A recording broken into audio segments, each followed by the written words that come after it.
Shalom sahabat Ruang RMK yang dikasihi Tuhan Yesus. Salam sejahtera bagi kita semua. Sebelumnya, kami hendak mengucapkan terima kasih bagi Anda yang sudah setia mengikuti channel YouTube Ruang RMK. Sebelum melanjutkan ke video episode pengajaran firman Tuhan kali ini, saya hendak menginformasikan bahwa di video episode sebelumnya kita sudah membahas tentang angka 666 yang ada di kitab Wahyu. Silahkan klik link yang ada di atas ini untuk menyaksikan. Selain itu kita juga sudah membahas tentang neraka. Linknya juga ada di atas, silahkan diklik untuk menonton. Masih dengan narasumber yang sama, Pendeta Gani Wiono, kali ini kita akan belajar bersama-sama tentang bagaimana sih surga yang digambarkan Alkitab kepada kita. Mari siapkan hati dan pikiran untuk menerima berkat Tuhan melalui video episode pengajaran firman Tuhan kali ini. Pastikan Anda menyaksikan dari awal hingga selesai agar dapat menangkap keseluruhan materi dengan baik. Selamat menyaksikan, Tuhan Yesus memberkati.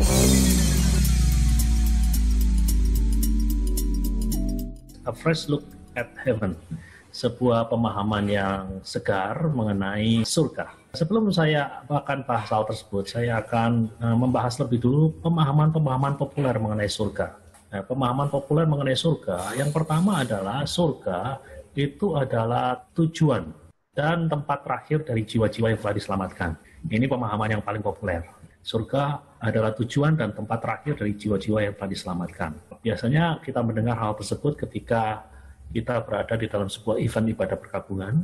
Biasanya Pak Pendeta mengatakan, Bapak Ibu serta saudara-saudara sekalian, tubuh yang terbaring kaku di dalam peti yang hari ini katakanlah kita bersama-sama akan kuburkan, sebenarnya sudah kembali ke tempat yang Tuhan telah sediakan. Bahkan kadang-kadang ada yang membuat semacam candaan kecil, dikatakan bahwa rumah atau mansion, rumah dari rekan kita yang terbaring kaku, yang ada di hadapan kita itu sudah selesai. Jadi karena rumahnya sudah selesai, maka dia dipanggil pulang. Hal-hal inilah yang kerap kali kita dengar di dalam ibadah-ibadah perkabungan. Dan biasanya ayat yang kerap kali dipakai untuk mendasari hal tersebut adalah salah satu ayat yang terdapat di dalam Yohanes pasal 14. Di sana dikatakan, di rumah Bapakku banyak tempat tinggal. Jika tidak demikian, tentu aku mengatakannya kepadamu. Sebab aku pergi ke situ untuk menyediakan tempat bagimu. Aku pergi ke situ untuk menyediakan tempat bagimu. Nah, ayat yang kita baca adalah sebuah rekaman dari percakapan Yesus dan murid-muridnya sebelum dia disalibkan, sebagaimana dicatat oleh Yohanes. Dan di sana Yesus mengatakan bahwa dia akan pergi untuk menyediakan tempat. Nah, tempat inilah yang kemudian difahami oleh orang-orang percaya sebagai surga. Yesus pergi ke surga, dia akan menyediakan tempat. Secara kiasan dikatakan dia akan membuat rumah bagi kita, rumah yang indah, rumah yang boleh dikatakan akan tidak berkesudahan, rumah yang tidak akan rusak, rumah yang bernilai kekal. Nah, itulah. Dan semua orang yang percaya suatu hari jikalau rumah itu sudah jadi akan tinggal di sana selama-lamanya bersama-sama dengan Tuhan. Nah, itulah pemahaman populer yang kerap kali kita dengar. Jadi gagasan utama yang muncul di sini adalah ketika kita mendengar kata-kata seperti itu di dalam ibadah-ibadah perkabungan, jadi puncak keselamatan dari Kristiani itu adalah meninggalkan dunia ini dan pergi ke surga. Jadi surga di sini dipahami sebagai tujuan dan tempat terakhir dari orang percaya. Dan hal ini jelas sekali nyata di dalam lagu-lagu yang kerap kali kita dengar. Rumahku ada di dalam surga, tempat yang kudus dan mulia. Hatiku ada, itu sebuah lagu lama yang luar biasa sebenarnya ya. Tapi saya tidak mau mengkritik iramanya atau apanya, tetapi mungkin yang perlu digarisbawahi di sini adalah apakah betul bahwa puncak dari keselamatan Kristiani itu meninggalkan dunia dan pergi ke surga. Nah, itu nanti akan kita bahas dalam pembahasan pada malam ini. Jadi kalau kita melihat gagasan semacam ini, puncak dari keselamatan Kristiani itu meninggalkan dunia dan pergi ke surga, jadi implikasinya adalah puncak keselamatan Kristiani itu hanya berkaitan dengan jiwa dan roh. Karena pada dasarnya surga adalah tempat di mana ya hanya ada istilahnya aspek spiritual saja, tidak ada body di sana, tidak ada tubuh di sana, tidak berkaitan dengan tubuh di sana. Jadi implikasinya ya kalau kita pahami bahwa surga itu adalah puncak dari keselamatan Kristiani, maka dengan demikian ya tentu saja ya puncak dari keselamatan Kristiani itu hanya berkaitan dengan jiwa dan roh, tidak berkaitan dengan tubuh. Yang kedua, pemahaman populer mengenai surga adalah surga itu adalah sebuah tempat yang begitu kudus dan begitu rohani, namun sepertinya agak monoton dan bisa jadi membosankan. Jadi kerap kali kita membayangkan surga adalah sebuah tempat di mana ada cahaya yang demikian cemerlang, semuanya pakai baju putih, tidak ada warna-warni di sana, semuanya pakai baju putih. Nah, kemudian kesan yang muncul di sana di surga kita hanya praise and worship, hanya menyembah Tuhan, dan that's all. Dan hal inilah yang kerap kali menjadi batu sandungan bagi beberapa orang, terutama generasi millennials, yang kerap kali bertanya, hanya itu saja? Apa hanya itu tok? Kalau hanya itu tok, kok begitu monoton, begitu membosankan? Bahkan beberapa film Hollywood mengungkapkan ketidaksenangannya dengan gagasan yang begitu monoton ini. Salah satu film yang cukup populer mengenai surga atau terkait dengan surga adalah sebuah film yang berjudul Michael. Jadi Michael ini bercerita tentang seorang malaikat yang dihukum oleh karena dia melakukan kesalahan. Malaikat itu diperankan oleh John Travolta. Dan kemudian diberi kesalahan, dia dihukum. Dihukum artinya apa? Dihukum, dia ditaruh di dunia, dia ditaruh di bumi. Dan kesan apa yang dia dapat sesudah dia punya pengalaman sebagai dalam tanda kutip hukuman di dalam dunia ini. Jadi kesan yang muncul adalah bahwa kehidupan di dunia ini terlepas dari kesengsaraan, terlepas dari kesedihan. Di pesan dari film itu ternyata masih lebih menarik ketimbang kehidupan di surga yang boleh dikatakan mungkin kelihatannya begitu peaceful, kelihatannya begitu penuh dengan kedamaian, tetapi kok begitu monoton ya. Jadi ini kesan yang muncul. Jadi bagi orang-orang yang kritis, khususnya generasi milenial, ya presentasi mengenai surga yang kerap kali ditampilkan oleh gereja-gereja saat ini tampaknya kurang begitu menarik. Lalu pertanyaannya adalah, apakah memang surga itu memang begitu? Apakah pengajaran Alkitab mengenai surga itu memang monoton atau kurang menarik seperti yang mungkin saudara pernah dengar di dalam seminar-seminar atau presentasi-presentasi yang disampaikan oleh hamba-hamba Tuhan? Saya pikir tidak demikianlah. Nah, ini akan kita lihat nanti ketika kita mengeksplor lebih jauh mengenai pemahaman mengenai surga dari sudut pandang Alkitab dan dari sudut pandang teologi Kristen. Jadi dikatakan pemahaman mengenai surga seperti itu yang begitu boring itu, yang begitu boring tersebut sampai membawa seorang ilmuwan, sekaligus seorang novelis science fiction atau fiksi ilmiah namanya Isaac Asimov. Dia mengatakan, aku tidak percaya akan adanya kehidupan sesudah mati. Karena itulah aku tidak harus menghabiskan sisa hidupku dengan takut akan neraka. Dan lebih lagi takut akan surga. Nah, ini yang dikatakan oleh Isaac Asimov. Isaac Asimov tidak percaya akan kehidupan lebih mati. Jadi kalaupun kehidupan sesudah mati itu ada, bagi Isaac Asimov, neraka jauh lebih atraktif ketimbang surga. Surga yang dia dengar melalui presentasi-presentasi di gereja tampaknya begitu membosankan. Lalu sekali lagi pertanyaannya, apakah memang demikian? Tapi saya rasa kalau kita belajar sungguh-sungguh mengenai Alkitab, kita belajar sungguh-sungguh mengenai teologi Kristen, memang tidak harus demikian. Itulah sebabnya pada hari ini kita akan melihat lebih dekat pemahaman Alkitab mengenai surga. Bagaimana sih Alkitab memahami surga itu? Nah, di sini kita melihat bahwa pemahaman mengenai surga itu adalah sesuatu yang sukar.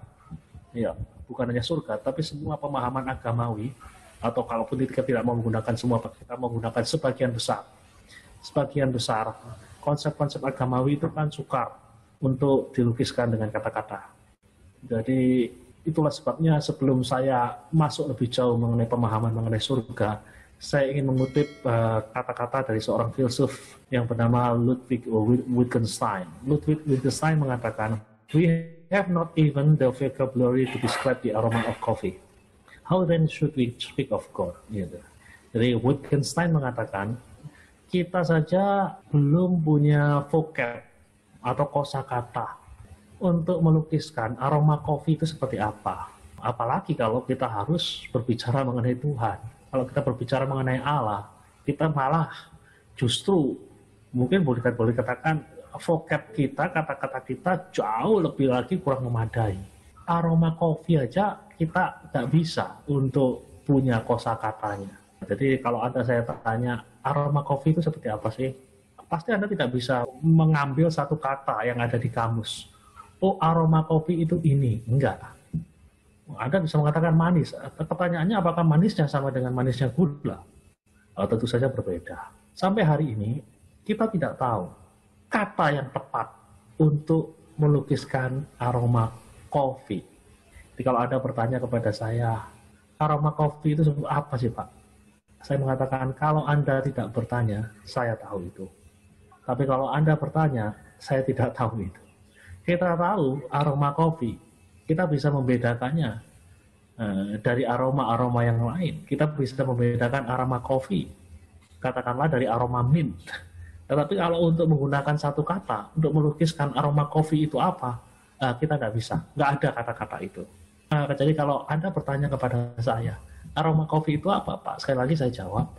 Kalau Anda bertanya, saya nggak bisa jawab. Tapi kalau Anda tidak bertanya, saya tahu aroma kopi itu seperti apa. Jadi ini sebuah ilustrasi yang menarik. Manusia itu punya keterbatasan untuk mengungkapkan aroma kopi. Apalagi untuk mengungkapkan atau berkata-kata mengenai Tuhan. Dan hal-hal yang terkait dengan Tuhan. Tentu mereka memiliki keterbatasan. Itulah sebabnya kalau kita berbicara mengenai surga, neraka, Tuhan, bahasa-bahasa yang dipakai harus dipahami bukan bahasa-bahasa literal. Bukan bahasa-bahasa harafiah, tetapi bahasa-bahasa simbolis, bahasa-bahasa analogi yang digunakan untuk Tuhan dan hal-hal yang terkait dengan Tuhan. Itu tadi terjemahan daripada Wittgenstein.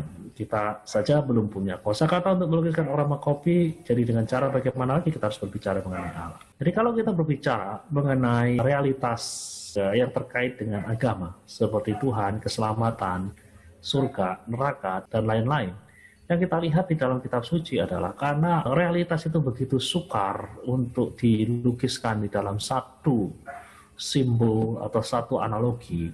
Jadi kerap kali penulis-penulis kitab suci itu menggunakan berbagai macam simbol, berbagai macam analogi untuk mempresentasikan sebuah keberadaan, entah itu Tuhan, entah itu neraka, entah itu keselamatan, entah itu surga. Ya karena sekali lagi bahasa manusia sangat terbatas sekali untuk mengungkapkan keberadaan yang luar biasa seperti itu. Kalau kita berbicara mengenai Tuhan contohnya, di dalam Alkitab itu banyak sekali digunakan kata-kata. Tuhan digambarkan sebagai Bapa, Tuhan digambarkan sebagai perisai, Tuhan digambarkan sebagai gunung batu, Tuhan digambarkan sebagai gembala yang baik, Tuhan digambarkan sebagai suami yang setia, dan lain sebagainya. Kalau kita berbicara mengenai keselamatan, keselamatan itu digambarkan dengan berbagai macam gambaran. Keselamatan digambarkan seperti penebusan di pasar budak, ada seorang budak yang dijual dan kemudian ditebus, dibeli kembali untuk dijadikan orang merdeka. Itu gambaran keselamatan. Dan ada banyak lagi gambaran-gambaran keselamatan. Demikian juga kalau kita berbicara mengenai gambaran mengenai surga, itu enggak satu. Gambaran mengenai surga di dalam kitab suci itu ada beberapa macam. Makanya saya menggunakan di sini beberapa images, beberapa gambar, beberapa lukisan figuratif, lukisan kiasan untuk surga yang terdapat di dalam kitab suci kita. Mari kita lihat sekarang lukisan yang pertama yang cukup populer mengenai surga, itu terdapat dalam Yohanes 14 ayat 2. Lukisan yang dipakai di sana adalah tempat tinggal. Kata Yunani yang dipakai untuk tempat tinggal ini adalah mone atau monai. Ini yang tadi kita baca, Yohanes 14 ayat 2. Di rumah Bapakku banyak tempat tinggal. Jika tidak demikian, tentu aku mengatakannya kepadamu. Sebab aku pergi ke situ untuk menyediakan tempat bagimu. Jadi surga ini digambarkan sebagai tempat tinggal. Sekarang saya ingin memperdalam lebih jauh lagi mengenai arti kata mone. Nah, mone itu dalam bahasa Yunani itu difahami sebagai tempat berhenti. Tempat peristirahatan sementara. Di mana para traveler berhenti sejenak untuk beristirahat dan mendapatkan pemulihan kekuatan. Itu sama seperti saudara melakukan perjalanan ke Bali dengan driving car atau dengan mengendarai mobil sendiri. Nah, perjalanan dari Jakarta ke Bali tentu sulit untuk dicapai di dalam waktu katakanlah 8 jam, 10 jam, nggak mungkin. Paling tidak ada lebih dari 25 jam dalam menggunakan kendaraan roda 4 lah. Nah, di dalam perjalanan menggunakan roda 4 itu Anda bisa jadi berhenti di Surabaya atau berhenti di Semarang untuk beristirahat.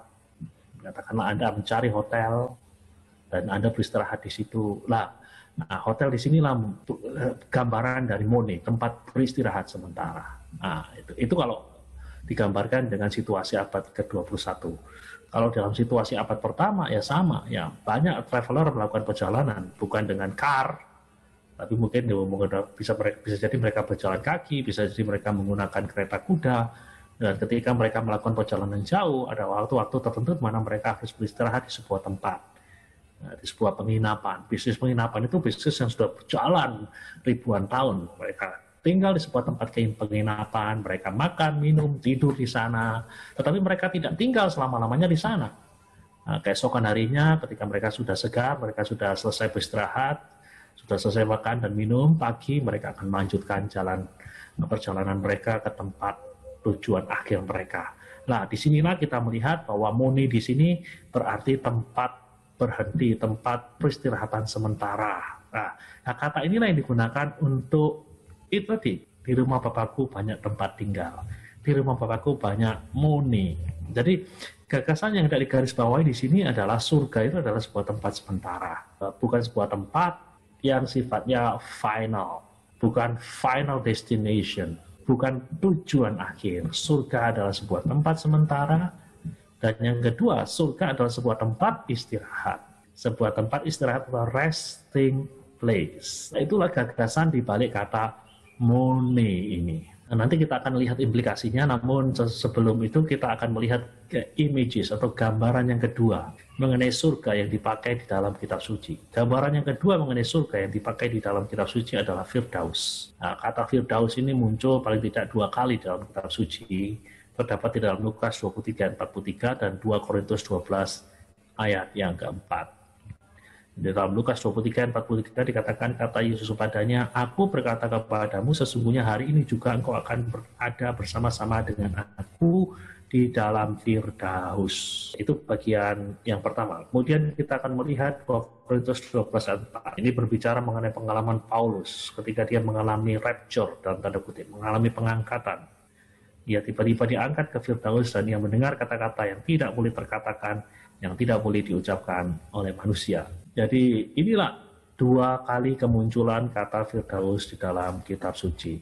Lalu apa sih sebenarnya Firdaus itu? Arti dari kata Firdaus itu sendiri. Di dalam bahasa Yunani digunakan kata paradeisos. Paradeisos itu kata untuk Firdaus dalam bahasa Yunani. Kata paradeisos ini tampaknya berasal dari bahasa Persia. Dalam bahasa Persia ada kata paradeida, yang artinya di dalam bahasa Persia kuno itu taman tertutup atau taman para raja. Jadi biasanya dulu di istana-istana raja-raja yang boleh dikatakan agung, mereka memiliki taman-taman yang tertutup, tidak boleh sembarangan orang masuk di sana. Taman-taman yang tertutup itu biasanya didesain dengan demikian indah, luar biasa indah. Untuk melukiskan atau untuk menolong Anda berimajinasi, mungkin saya tampilkan gambar semacam ini. Tapi mungkin gambarannya jauh lebih indah daripada apa yang Anda lihat. Ini hanya sekedar untuk membantu Anda berimajinasi. Kemudian kalau kita lihat di dalam kitab suci, Firdaus tadi kita lihat di dalam Injil Lukas, itu menunjuk pada tempat kediaman jiwa-jiwa orang mati. Firdaus di dalam Injil Lukas itu menunjuk pada tempat kediaman orang-orang mati. Tadi saya berbicara mengenai orang yang mati di sebelahnya Yesus, dan kemudian Yesus mengatakan, "Hari ini engkau bersama-sama dengan aku ke Firdaus." Jadi hari ini engkau bersama-sama dengan aku ke Firdaus. Jadi pesan yang muncul di sini atau gagasan yang muncul di sini adalah Firdaus di dalam Injil Lukas ini menunjuk pada tempat kediaman orang-orang mati. Ya, penyamun yang disalib di sebelah Yesus, dikatakan oleh Yesus, "Hari ini engkau bersama-sama dengan aku di Firdaus." Itu berarti ketika dia mati, dia tidak akan pergi ke sembarangan tempat, tetapi dia akan pergi ke sebuah tempat yang disebut dengan nama Firdaus, ke tempat kediaman jiwa-jiwa orang mati. Nah, gagasan semacam ini, jadi Firdaus sebagai tempat kediaman jiwa orang-orang mati, untuk apa di sana? Itu ada sebuah tempat sementara. Sebuah tempat sementara karena suatu waktu nanti tubuhnya akan disatukan kembali dengan rohnya pada hari kebangkitan besar yang terjadi pada hari kiamat. Nah, gagasan semacam ini itu berarti bahwa Firdaus dipahami sebagai intermediate state, sebagai tempat antara. Intermediate state di sini ada bukanlah sebuah gagasan baru, karena di dalam literatur antar perjanjian seperti di dalam kitab 1 Henok 22 sudah ada gagasan semacam itu mengenai surga tingkat yang ketiga. Nah, gagasan surga bertingkat-tingkat ini tampaknya bukan gagasan yang asing di dalam diri orang-orang Yahudi kuno. Gagasan yang serupa bisa kita jumpai di dalam kitab 2 Henok. Di dalam kitab 2 Henok, surga digambarkan punya tingkat 7, kadang-kadang gambarannya bisa lebih dari itu, bisa punya 10 tingkat. Ya. Tapi yang ingin saya tekankan di sini adalah gagasan apa yang hendak digarisbawahi ketika kita mendengar kata Firdaus. Ya, gagasan yang hendak digarisbawahi di sini adalah surga itu adalah tempat sementara, intermediate state. Dan yang kedua, surga adalah tempat istirahat yang menyenangkan, gambaran sebuah kebun, taman, garden. Yang ketiga, kita akan berbicara mengenai gambaran surga digambarkan sebagai New Jerusalem, Yerusalem baru, sebagai kota yang turun dari langit. Kita membaca di dalam Wahyu 21 ayat 2. Dan aku melihat kota yang kudus, Yerusalem yang baru, turun dari surga, dari Allah yang berhias bagaikan pengantin perempuan yang berdandan untuk suaminya. Nah, di sini kita melihat surga digambarkan seperti sebuah kota, city came down, dari city yang descended, yang turun dari dalam tanda kutip atas ke bawah. Jadi menarik sekali kalau kita lihat di sini. Jadi kota kudus itu, surga itu turun kemana? Turun ke bumi. Jadi kalau Anda lihat di dalam imageri atau di dalam kiasan ini, puncak dari keselamatan Kristen bukanlah kita terangkat dan dipindahkan ke surga selama-lamanya. Kalau kita melihat versinya Yohanes di dalam Wahyu tadi, yang terjadi justru kebalikannya. Kota kudus, surga, yang turun dari langit dan menyatu dengan bumi. Jadi bukan kita yang dibawa ke surga, tapi surga yang menyatu dengan kita di bumi. Itulah gambarannya. Bukan kita yang terangkat, tetapi surga yang turun ke bawah. Nah, itu yang menarik sekali. Kadang-kadang yang kita dengarkan justru kebalikannya. Main point dari gagasan ini adalah bahwa keselamatan itu jauh lebih luas dan lebih komprehensif ketimbang menyelamatkan jiwa manusia. Bahkan manusia saja. Keselamatan itu ruang lingkupnya holistik. Tubuh, jiwa, dan roh. Dan keseluruhan tatanan ciptaan yang telah jatuh. Bukan hanya manusia semata. Ini main point di gagasan itu seperti itu. Kota kudus itu turun, menyatu dengan manusia, menyatu dengan dunia yang telah ditebus, yang telah disempurnakan pada saat kedatangan Kristus kali yang kedua. Nah, di sini kita melihat bahwa keselamatan itu bukan hanya menyentuh aspek rohani saja. Nah, jadi seringkali kita mendengar lagu-lagu mengenai keselamatan itu yang ditekankan hanya aspek rohaninya saja. Nah, jadi ini one-sided. Ini hanya satu sisi. Keselamatan yang sempurna yang akan dialami oleh manusia di masa depan adalah keselamatan yang ruang lingkupnya holistik, tubuh, jiwa, dan roh. Itulah sebabnya di dalam pengakuan iman rasuli dikatakan, aku percaya kepada kebangkitan tubuh dan hidup yang kekal. Kebangkitan tubuh, seluruh ciptaan ditebus, bumi dan segala isinya ditebus. Nah, itu hal yang sangat menarik sekali. Persis seperti yang dikatakan oleh Rasul Paulus dalam Roma pasal 8. Nah, ini ya, Roma pasal 8 ayat 22 dan 23 mengatakan, sebab kita tahu bahwa sampai sekarang segala makhluk bersama-sama mengeluh dan sama-sama merasa sakit. Segala makhluk, bukan hanya manusia. Dan bukan hanya mereka saja, tetapi kita yang telah menerima karunia sulung, kita juga mengeluh dalam hati kita sambil menantikan pengangkatan sebagai anak, yaitu pembebasan tubuh kita. Jadi di sini Rasul Paulus memperluas ruang lingkup keselamatan, bukan hanya berbicara mengenai manusia, tapi juga makhluk-makhluk non-human. Implikasi dari temuan-temuan kita ini lalu apa?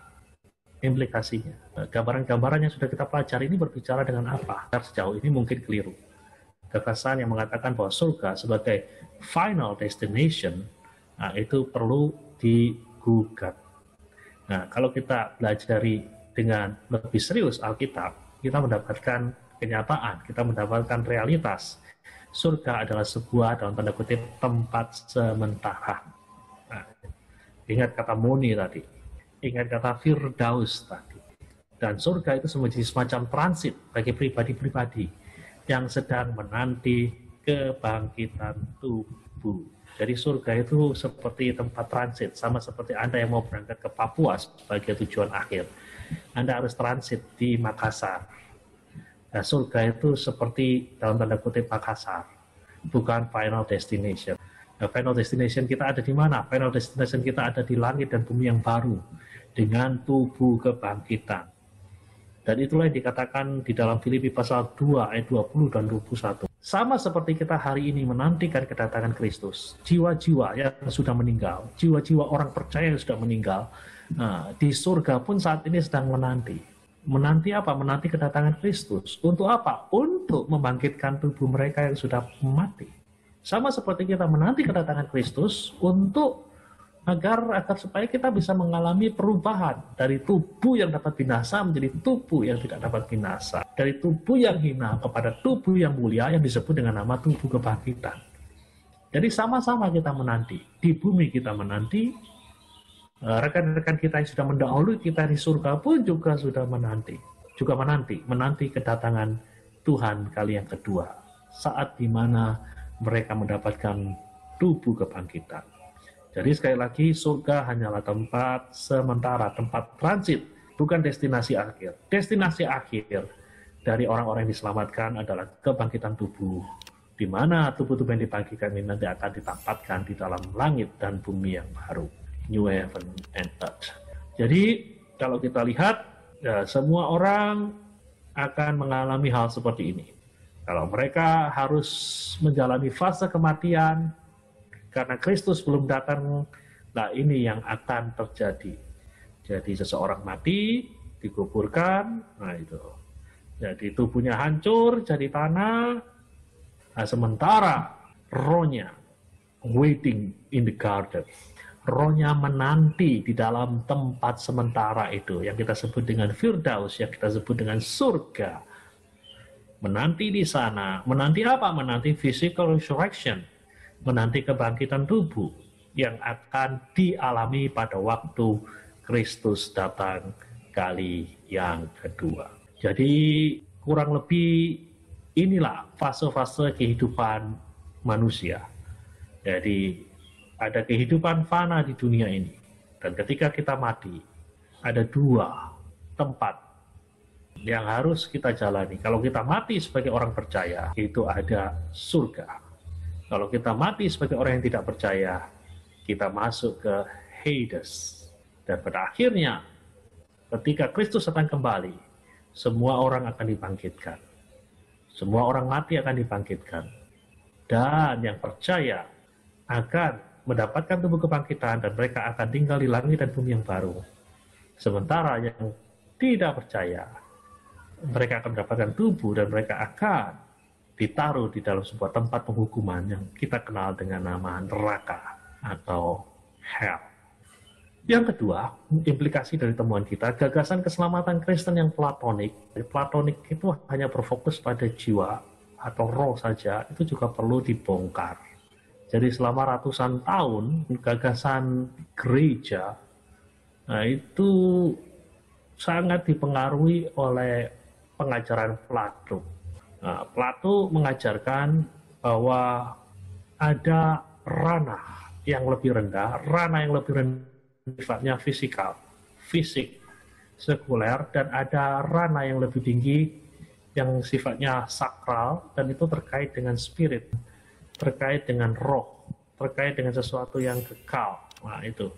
Sebabnya bagi Plato, keberadaan di dunia ini kan menjadi kita yang hidup di dunia ini adalah digambarkan bahwa tubuh kita itu seperti penjara bagi jiwa kita.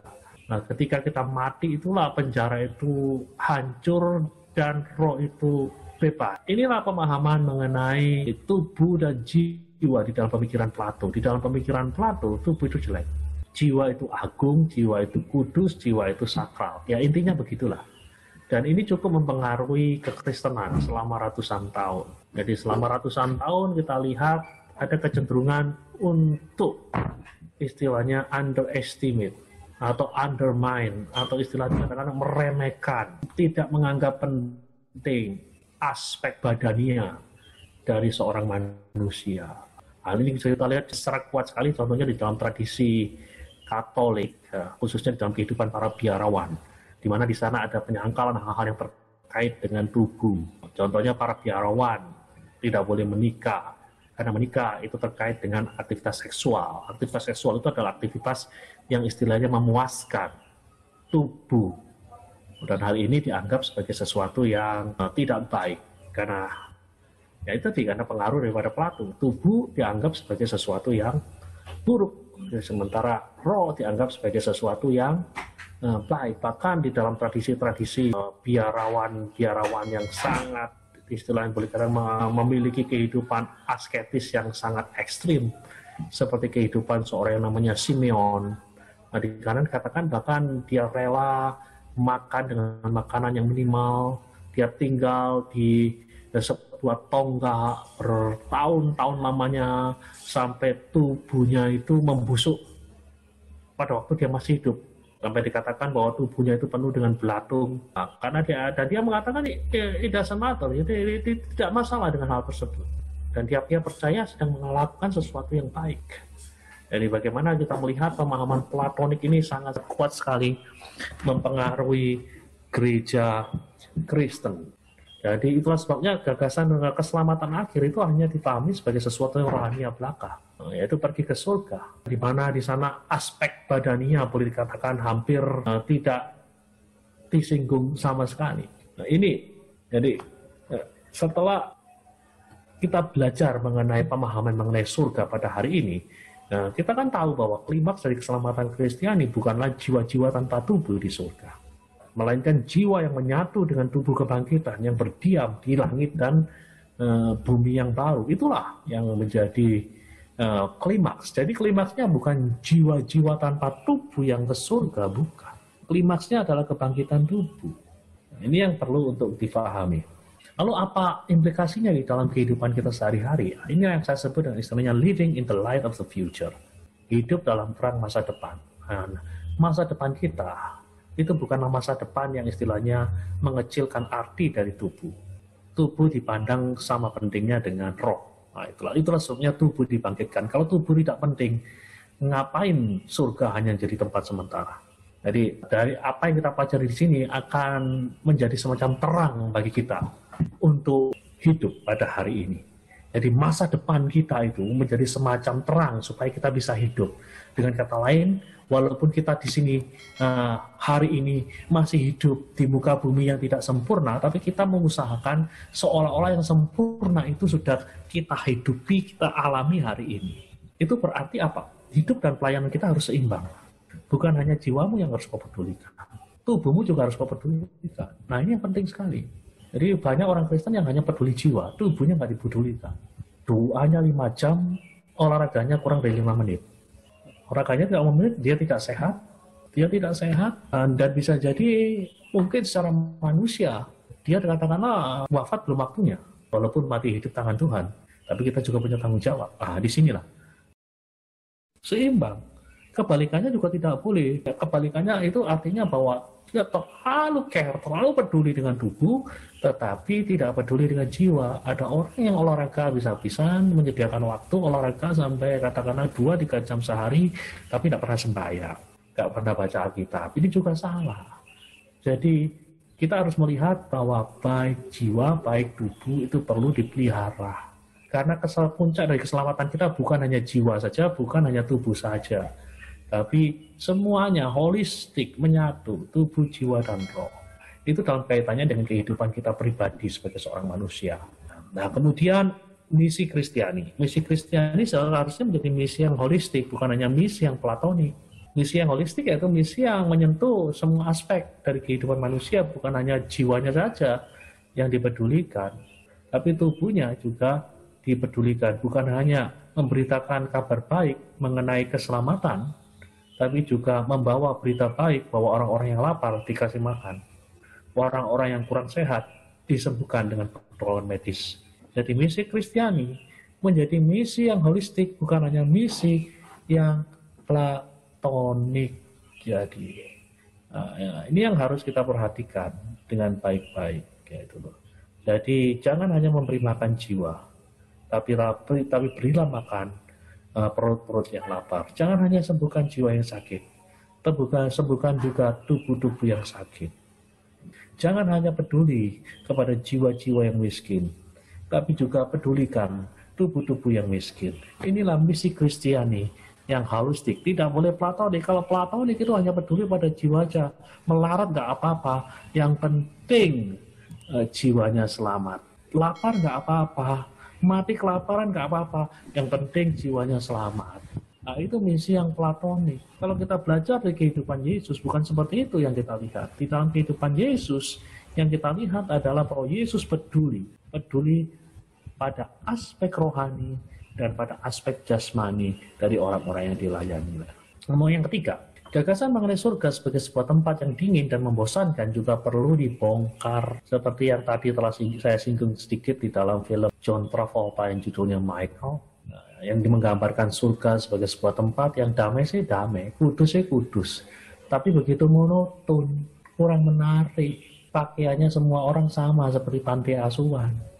Nah, ini kadang-kadang kan kurang menarik itu. Tapi pertanyaannya, apakah memang begitu? Apakah memang surga seperti pesan daripada film ini, film Michael ini? Surga adalah tempat yang kudus, begitu rohani, dingin, kurang vitalitas dan membosankan. Beda dengan bumi, tempat yang duniawi, penuh dosa, tapi pada saat yang sama, penuh vitalitas dan sukacita. Apakah seperti itu surga itu? Seorang teolog yang bernama Jerry Walls mengatakan, dalam salah satu karyanya, dikirim ke surga itu adalah seperti mendapat hukuman mati abadi, bukannya pahala abadi. Karena hanya berhadapan dengan sesuatu yang begitu monoton, kurang vitality, lack of joy, hanya ada praise and worship. Nah, film ini saya lagi merefleksikan pemikiran populer yang banyak dianut oleh orang-orang percaya. Merangkul surga berarti menolak atau membelakangi dunia. Yang mendasari pemikiran semacam ini adalah kerancuan di dalam memahami dua gagasan yang muncul dari kata spiritual. Nah, itu saya jelaskan. Nah, kalau kita berbicara mengenai spiritual atau berkata sesuatu yang spiritual, itu sebenarnya ada dua macam arti di sana. Arti yang pertama, spiritual itu berarti sesuatu yang sifatnya non materi. Allah itu spiritual. Allah itu roh. Terus sebabnya dikatakan Allah itu roh. Barang siapa menyembah dia harus menyembah dia dalam roh dan kebenaran. Malaikat itu roh, jiwa itu adalah sesuatu yang spiritual. Malaikat adalah sesuatu yang spiritual. Allah adalah sesuatu yang spiritual, non materi, bukan materi. Yang materi itu apa? Yang materi itu ya katakanlah badanku, badanmu yang bisa diraba, itu adalah materi. Sepak bola, orang yang bermain sepak bola, itu materi. Ayam goreng yang kita gigit dan kita nikmati dengan lidah kita, itu materi. Jadi gagasan yang pertama dari kata spiritual itu adalah sesuatu yang non-materi. Nah, arti yang kedua dari kata spiritual itu berarti sesuatu yang sejalan atau tidak bertentangan dengan kehendak Allah. Sesuatu yang memuliakan Allah. Nah, itu yang disebut dengan spiritual. Sesuatu yang rohani, contohnya apa? Anda berpuasa. Itu adalah sesuatu yang spiritual. Sesuatu yang sejalan. Anda berdoa dengan sungguh-sungguh. Berdoa dengan hati tulus, itu adalah sesuatu yang spiritual. Anda memberi dengan ketulusan, tanpa ada motivasi macam-macam. Itu dikatakan Anda sedang melakukan sesuatu yang spiritual. Jadi gagasan atau arti yang kedua dari kata spiritual ini adalah sesuatu yang sejalan, searah, tidak bertentangan dengan kehendak Allah. Yang penting untuk dilihat di sini adalah sesuatu yang spiritual di dalam gagasan satu. Dalam gagasan satu, itu spiritual artinya non materi.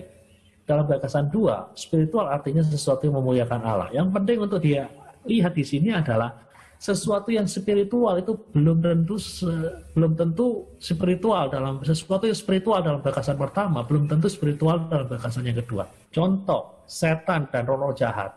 Kalau kita gunakan gagasan yang pertama, itu jelas spiritual, rohani. Karena apa? Karena mereka non materi. Namun kalau kita gunakan pengertian yang kedua, spiritual, dalam pengertian sesuatu yang menyenangkan hati Allah, sesuatu yang sejalan dengan hati Allah, sudah pasti setan itu tidak memenuhi kriteria yang kedua. Nah itu loh. Demikian pula sebaliknya, Sesuatu yang spiritual dalam gagasan yang kedua belum tentu spiritual menurut gagasan yang pertama. Contohnya apa? Makan. Makan sudah pasti tidak bisa dinilai spiritual menurut gagasan yang pertama, karena makan itu terkait dengan sesuatu yang materi. Ada makan ayam goreng, itu terkait dengan sesuatu yang materi. Tetapi walaupun tidak spiritual di dalam gagasan yang pertama, tetapi bisa jadi spiritual di dalam gagasan yang kedua. Engkau makan karena apa? Ya sedang mengikuti kehendak Allah. Dalam pengertian apa? Karena kalau Anda tidak makan, Anda istilahnya menganggap merusak tubuh Anda. Anda makan dalam kaitannya untuk memastikan bahwa tubuh yang menjadi bait Allah ini sehat. Itu kan sesuatu yang rohani. Nah, itulah sebabnya di dalam 1 Korintus 10 ayat 31 dikatakan, aku menjawab, jika engkau makan atau jika engkau minum, atau jika engkau melakukan sesuatu yang lain, lakukanlah semuanya itu untuk kemuliaan Allah. Nah, sekarang saya akan maju selangkah lagi. Mengasosiasikan surga hanya dengan praise and worship saja, serta keseriusan saja, namun nihil dengan aktivitas-aktivitas yang lain semacam kerja, bermain, bersandar, bisa jadi misleading ini. Nah, jadi sumber masalahnya terjadi pada kerancuan tadi. Apa sih sebenarnya arti dari kata spiritual ini? Di sana dikatakan di surga segala sesuatu ada spiritual. Tapi kita harus memahami spiritual itu ada dua pemahaman. Spiritual di dalam pemahaman non-materi dan spiritual dalam pemahaman sesuatu yang memuliakan Allah. Karena kan makan bisa saja menjadi sesuatu yang memuliakan Allah. Kalau kita memahami surga adalah suatu tempat di mana yang ada hanyalah sesuatu yang spiritual, kenapa kita harus menolak? Di surga ada kata-kata permainan, ada kerja, ada canda tawa, ada kreativitas. Kenapa itu harus ditolak? Kenapa kita harus mengasosiasikan surga hanya dengan praise and worship saja? Bagi saya surga adalah sebuah tempat yang luar biasa. Bukan luar biasa monoton, tetapi luar biasa. Nah, luar biasa.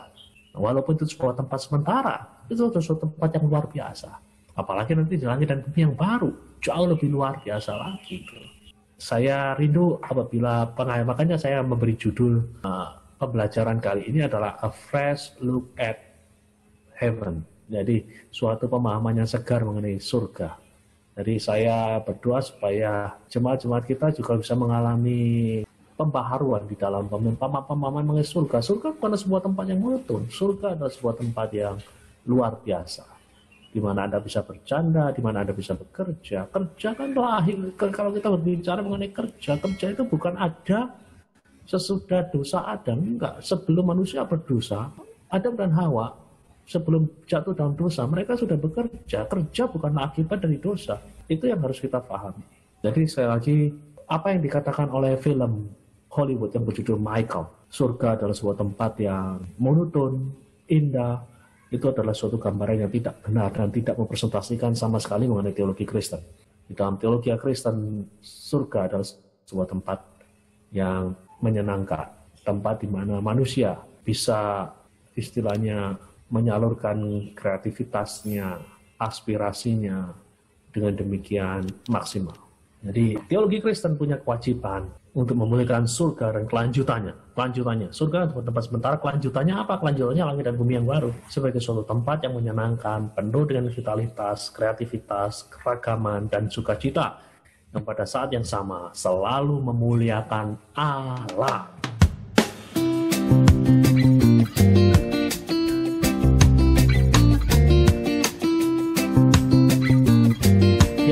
Ya betul. Di dalam pemahaman Yahudi, Firdaus adalah salah satu bagian atau kalau kita menggambarkan surga itu seperti hotel beberapa lantai, katakanlah.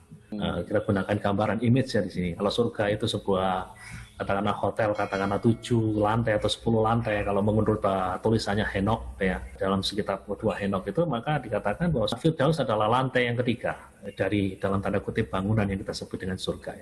Jadi kita tidak membeda-bedakan Firdaus dan surga di dalam Mu'ajizat. Firdaus adalah bagian dari surga itu sendiri.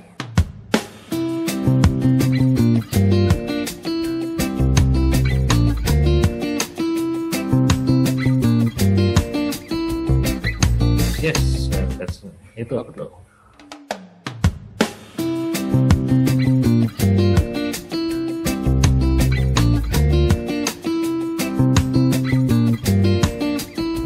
Kalau sesuatu yang tidak bertentangan dengan kehendak Allah, jadi pada dasarnya bisa dilakukan di surga.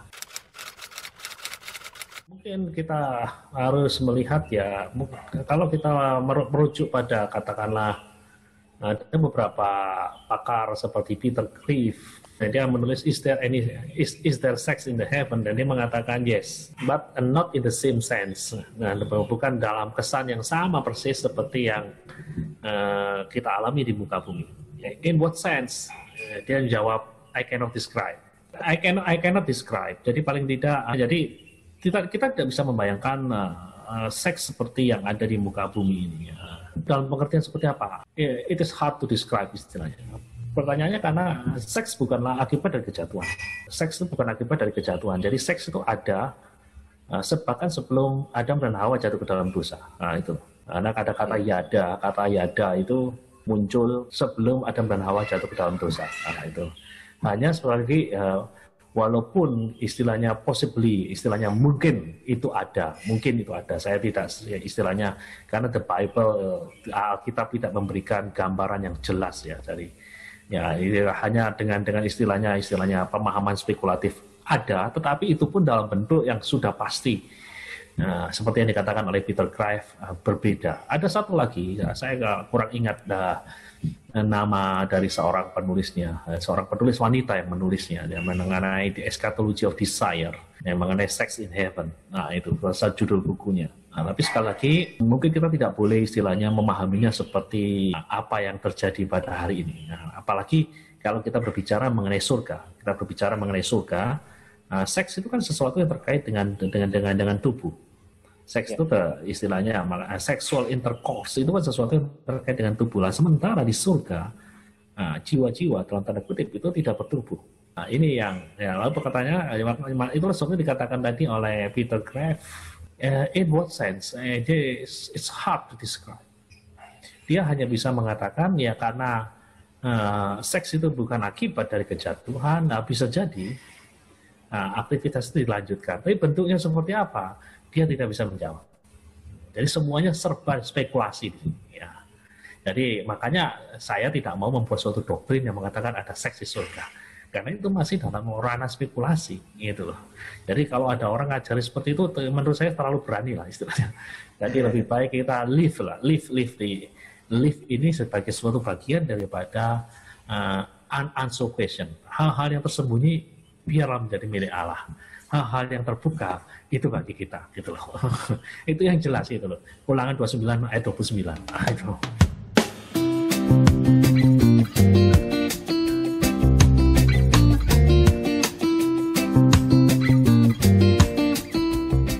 Itu. Justru itu yang kita harus tangkap dari perkataan Yesus, dalam dunia akan datang tidak ada kawin dan tidak akan mengawinkan. Ya toh? Ya, itu artinya apa? Artinya jangan pahami secara harfiah. Nah, saya tidak mau memahaminya secara harfiah, tapi hanya saya memahaminya gagasan yang disampaikan di sini adalah relasi-relasi dalam dunia akan datang itu akan berbeda. Relasi-relasi yang ada di dunia ini adalah relasi suami istri, orang tua anak, kakek cucu, itu. Tapi dalam dunia akan datang, kita tahu mereka, we know them very well. Ya, kita tahu mereka, tetapi relasi-relasi yang ada sudah seperti yang dikatakan oleh Yesus berbeda. Dalam dunia yang sekarang, kita kenal ada kawin dan mengawinkan. Dalam dunia yang akan datang, Yesus mengatakan tidak ada kawin dan mengawinkan. Jadi ada orang yang memahami ini secara harfiah, tetapi justru yang saya tangkap adalah bukan itu yang saya tangkap di sini. Bagi saya adalah adanya istilahnya discontinue relasi ada relasi yang discontinue gitu loh. Jadi dalam dunia akan datang akan ada relasi yang baru. Kalau kita menggunakan relasi yang ada sekarang itu bingung. Katakanlah ada seorang yang menikah, suami istri menikah, kemudian salah satu meninggal, dia menikah lagi. Nah, kemudian mati lagi, menikah lagi, mati lagi sampai 7 kali. Nah, kemudian ketemu sana, mana yang jadi istrinya? Lah itu bingung. Ya kalau katakanlah yang istrinya ini katakanlah masih gadis lagi. Katakanlah kalau yang ini pernah menjadi istri dari seorang yang lain lagi, dia ketemu mana suami yang sejati gitu loh. Kan bingung. Jadi kalau relasi-relasi yang sama yang ada di dunia ini sudah pasti akan menimbulkan ya kerancuan di sana. Jadi Yesus sangat logis sekali di sini katakan, dalam dunia kan datang ada relasi-relasi. Seperti apa itu? I don't know. Tapi mungkin yang lebih tepat seperti brother and sisters istilahnya. Seperti saudara, seperti saudara di dalam Tuhan. Nah, mungkin ini sekedar sebuah lukisan. Mungkin Anda bisa merasakan suasana itu. Saya sering kali traveling ke tempat-tempat yang jauh sampai ke Amerika Latin. Di tempat-tempat seperti itu, di tempat di mana saya istilahnya tidak kenal seseorang pun, kadang-kadang Tuhan pertemukan saya dengan saudara seiman itu, yang menurut saya jadi justru di dalam istilahnya orang yang tidak kenal saya, yang mau menampung saya dan lain sebagainya. Saya merasakan seperti ada sebuah ikatan persaudaraan yang luar biasa. Mungkin di situlah saya istilahnya tasting istilahnya cicipin, tasting what the heaven is istilahnya, seperti apa surga itu. Saya tidak kenal dia tidak terlalu kenal baik sama saya, tapi kita bisa ngomong itu nyambung, dan dia begitu percaya dengan saya, begitu istilahnya care dengan saya. Ya, di situ saya bisa merasakan taste. Ini hanya sekedar spekulasi saya. Jangan anggap sebagai sebuah doktrin.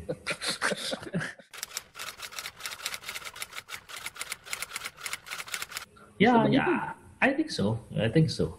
We know everybody. Karena pemahaman yang dalam 1 Korintus pasal 13 karena pengetahuan kita yang ada sekarang tidak sempurna. Pengetahuan kita yang akan datang akan disempurnakan. Selain kita tahu Tuhan dengan lebih baik, kita juga akan tahu manusia-manusia yang lain yang lebih baik.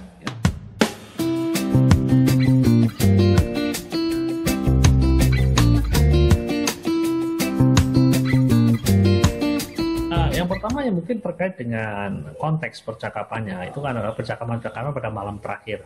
Sebelum mengatakan Allah, istilahnya dalam tradisi mereka yang belajar tafsir Alkitab itu dikenal dengan istilah percakapan perpisahan, farewell discourse. Jadi Yesus akan mati, jadi sangat mati, tapi istilahnya ya, dia mati kan dia dalam tanda kutip tidak mati selama-lamanya, dia akan bangkit lagi. Ya, itu jadi dia sedang pergi ke sebuah keberadaan yang sifatnya sementara dan dia akan kembali untuk menjumpai murid-murid.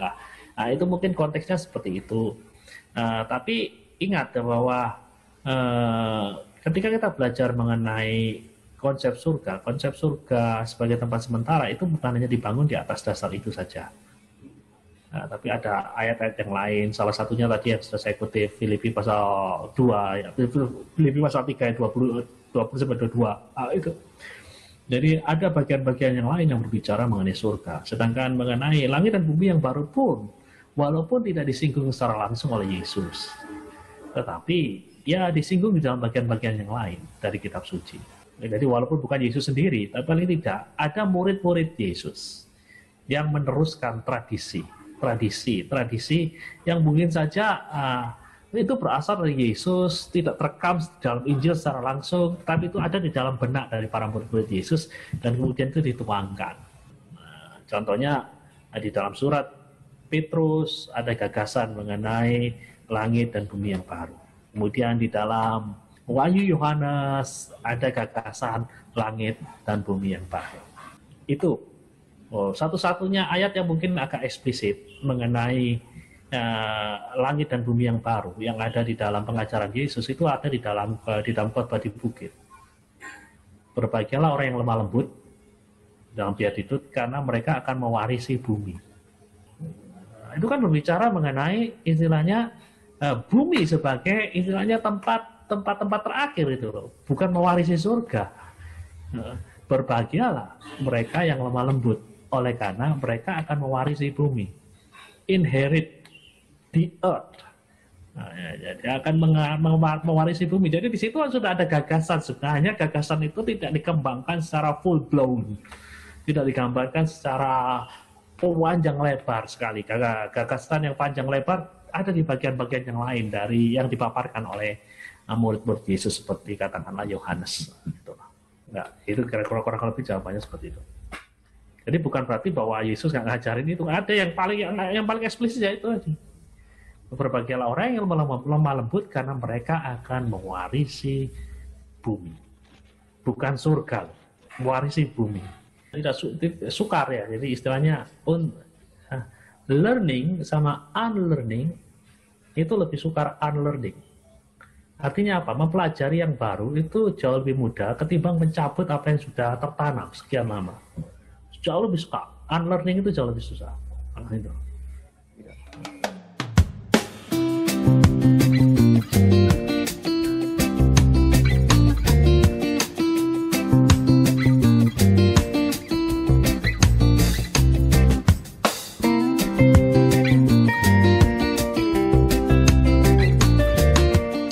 Di sini kita bicara tentang time, waktu dari sudut pandang kekekalan, dan waktu dari sudut pandang kita semua yang hidup di dalam dunia. Nah, dari sudut pandang kita yang ada dalam dunia ini mungkin kita katakan ya, oh so long. Tapi dari sudut pandang kekekalan bisa jadi nggak seperti itu. Oh, itu loh.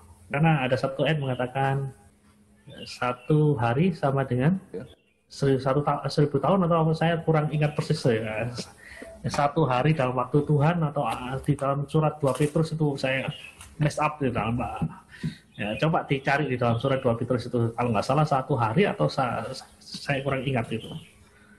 Tapi intinya adalah istilahnya waktu di dalam kekekalan itu berbeda dengan waktu yang istilahnya di dalam proses kita semua yang ada di sini. Waktu itu relatif, bahkan di dalam fisika kan jelas sekali katakan. Time is relative. Time itu tidak mutlak. Apa yang kau pandang lama hari ini bisa jadi sesuatu yang sangat singkat bagi mereka yang bergerak dengan 3 kali kecepatan cahaya. Satu hari. Jadi itu kan bicara tentang relativitas waktu itu.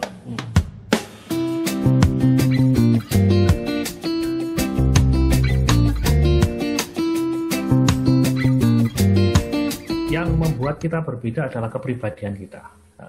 Jadi kita unik karena kita memiliki kepribadian yang berbeda.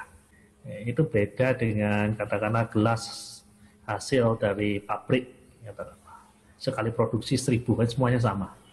Nah, makanya kita katakan itu impersonal. Jadi karena dia tidak punya kepribadian. Jadi kita semua punya kepribadian. Kita semua unik. Ya, kita pasti bisa istilahnya tahu bahwa Lukas berbeda dengan Gani berbeda dengan Pak Melki. Nah, itu yang pertama. Yang kedua, dalam kaitannya dengan tubuh kita, tampilan kita istilahnya. Tampilan kita ke depan itu seperti apa? Ya, kepribadian itu kalau digambarkan itu seperti software lah istilahnya. Kalau kita gunakan ilustrasi ya, seperti software. Jadi ketika kita mati, itu Tuhan itu ekstrak software kita. Jiwa kita, bagian rohani kita itu seperti software, diekstrak. Nah, istilahnya mati karena apa ya? Diambil lah, istilahnya softwarenya diambil, istilahnya datanya diambil semua, hardwarenya ya rusak. Itu hardwarenya rusak, masuk kubur hardwarenya. Pada waktu kebangkitan kita akan dapat hardware yang baru. Hardware yang jauh lebih sempurna daripada hardware yang katakanlah kalau sekarang hardware yang dipakai adalah Pentium i3 gitu. i3 pada waktu kebangkitan bukan lagi dapat i3 tapi dapat S1000 gitu. Dengan segala macam. Jadi peningkatannya itu sangat-sangat drastis sekali. Jadi modelnya seperti itu. Jadi makanya dikatakan tubuh kemuliaan jauh lebih sempurna daripada tubuh yang ada sekarang. Tubuh kemuliaan tidak dapat binasa, tubuh yang sekarang dapat binasa. Tubuh kemuliaan mulia, tubuh yang sekarang hina. Itu poinnya. Lalu kemudian bentuk konkretnya seperti apa, ini menjadi objek spekulasi. Salah seorang yang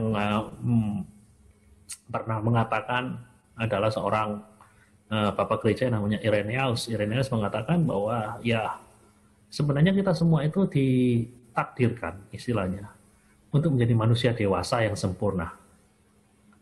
Lalu karena dosa ada orang yang nggak bisa jadi dewasa, ada orang yang sudah dewasa mengalami penurunan jadi tua. Gitu loh. Jadi sebenarnya idealnya adalah ya jadi manusia full grown dewasa. Tapi dosa membuat orang jadi tua, dosa membuat anak-anak katakanlah bayi-bayi tidak sampai menjadi dewasa karena dosa, karena mati katakanlah. Tapi sebenarnya bukan itu tujuan daripada Tuhan. Andai kata Adam dan Hawa itu tidak jatuh ke dalam dosa, mereka tidak akan pernah jadi tua, mereka tidak akan pernah mati, anak-anak mereka tidak akan pernah mati muda. Nah, disinilah dari dasar inilah kemudian dikatakan bahwa di dalam dunia akan datang, ya yang akan kita hadapi adalah semua orang yang istilahnya menjadi orang dewasa. Kita tidak akan ketemu bayi sebagai bayi, ya istilahnya bayi yang mati katakanlah baru umur 3 hari, kita ketemu lagi 3 hari, enggak.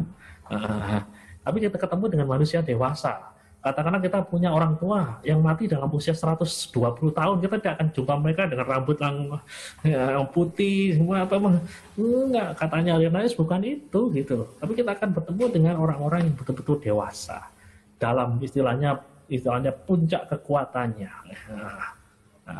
Dan tidak akan pernah menurun lagi.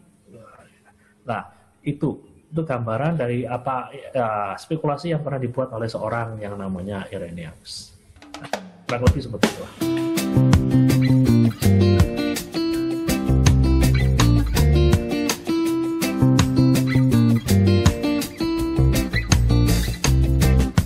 Ya, di surga dalam dunia akan datang ya, yang pasti keunikan itu ada. Tapi kalau sudah terkait dengan kelemahan yang kemudian melahirkan dosa, sudah pasti tidak ada. Gitu.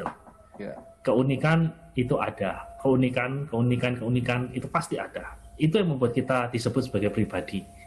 Itu yang membuat kita berbeda dengan yang lain. Tapi pada saat yang sama kita harus ingat, surga adalah sebuah kesempurnaan, istilahnya kesempurnaan. Ya walaupun dalam tanda kutip ada sesuatu yang lebih sempurna lagi dalam langit dan bumi yang baru. Ya, istilahnya dari kemuliaan kepada kemuliaan yang lain lagi. Nah, saya percaya kalau tidak akan ada yang namanya dosa di sana.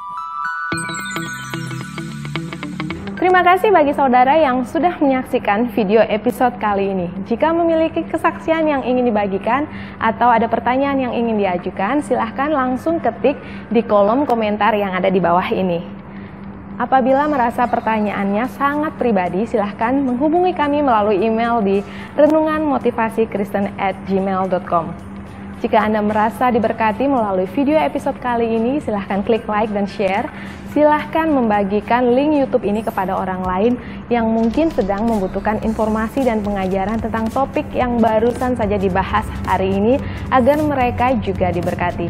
Jangan lupa klik subscribe dan juga tanda lonceng yang ada di sebelahnya, agar bisa tahu kapan kami mengupload video terbaru. Kiranya Tuhan Yesus senantiasa memberkati kita dengan hikmat, kekuatan, kesehatan, dan teruslah menjadi berkat dimanapun kita berada. Sekali lagi terima kasih, Tuhan Yesus memberkati.